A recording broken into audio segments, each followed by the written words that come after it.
मेरा नाम जय शेख और आज हमारे साथ पॉडकास्ट पे वो शख्स है जिसे इंट्रोडक्शन की कोई जरूरत नहीं। एक्स एमपी इम्तियाज अली साहब।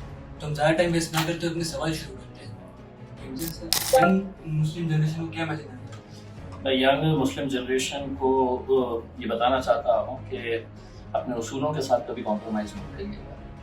ज़िंदगी में ऐसे मकामात आएंगे, ऐसा वक्त आएगा कि जब आप एक बड़े ऐसे मरहले में आके खड़े हो जाएंगे कि जहाँ पर आपको ऐसा लगेगा कि मैं सच का साथ दूँ, हक़ की आवाज़ बनूँ या कॉम्प्रोमाइज़ कर लूँ अपने उसूलों के साथ।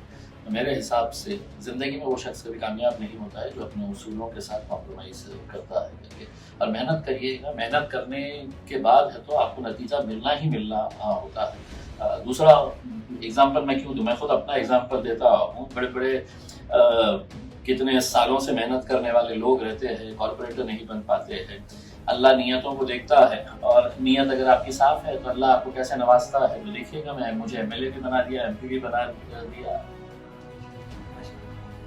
और हमारा दूसरा सवाल ये है कि हमने अक्सर जैसे कि एक ड्रॉबैक होता है मुस्लिम लीडरशिप को क्रिएट करने में, तो क्या है वो ऐसी चीज़ जो मुस्लिम लीडरशिप को रोक रही है? देखिए, मुस्लिम लीडरशिप जो है ना, वो उनके अंदर सेल्फ कॉन्फिडेंस नहीं है।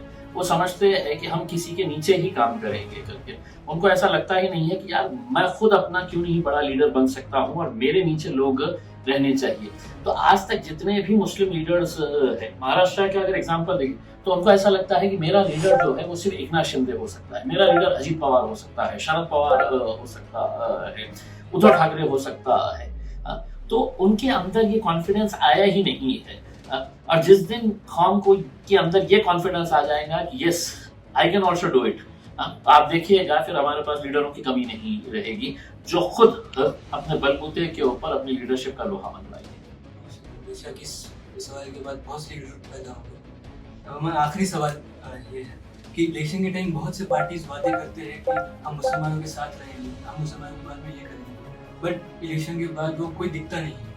तो क्या है हमारे पास दूसरा ऑप्शन, क्या है उसका, कहाँ? ये सवाल जो है वो उन मुसलमान लीडरों से पूछना जो इनको लेकर आते हैं अपनी मोहल्ले में, अपने गलियों में, अपनी बस्तियों के अंदर, और वहां पर आकर ये लोग झूठे वादे करते हैं। हमारी भोली भाली आवाम जो है उनके बहकावे में आ जाती है और जब इसी कौम को जरूरत होती है, अड़चन में आती है, परेशानी में आती है, तो ना तो वो मुस्लिम लीडर कहीं पर सामने आता है और ना उनके आका सामने आते हैं। सब गायब हो जाते हैं। 5 साल हो गया, खत्म हो गया है, तो धंधा बना लिया है 5 साल के बाद आना, लोगों को बेवकूफ बनाना, फिर गायब हो जाना।